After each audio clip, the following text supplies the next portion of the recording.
راح فين بس؟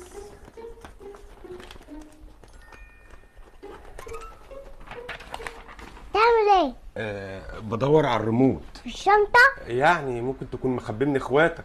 انا ما عملتش حاجة. بقول ممكن. زعلان منك. معلش، ما هم اللي بتعملوا بقيت اشك فيك. انا ما عملتش حاجة. حصل خير خلاص. يا بابا انا ما عملتش حاجة. ما خلاص يا ابني. انا ما عملتش حاجة. ولا هيكون راح فين بس؟ زيان في غيره. هياخد الريموت مع المدرسة؟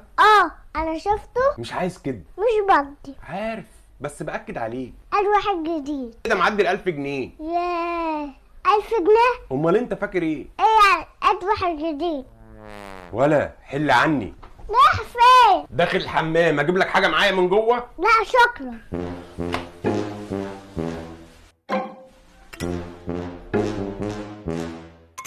مين اللي حط ده في المية؟ انا ما عملتش حاجة. ولاد اللذين، اكيد لازم يبوظ، اكيد. انا اشوفه كده. اهو باظ. ما لازم يبوظ، ما بيقعدش معاكوا حاجه ابدا. قد واحد جديد. اسكت. مين بس ولا مين اللي حط الريموت ده في الميه؟ ميه في الجردل. اللي كان في الجردل. لا ما اعرفش. خد يا بابا.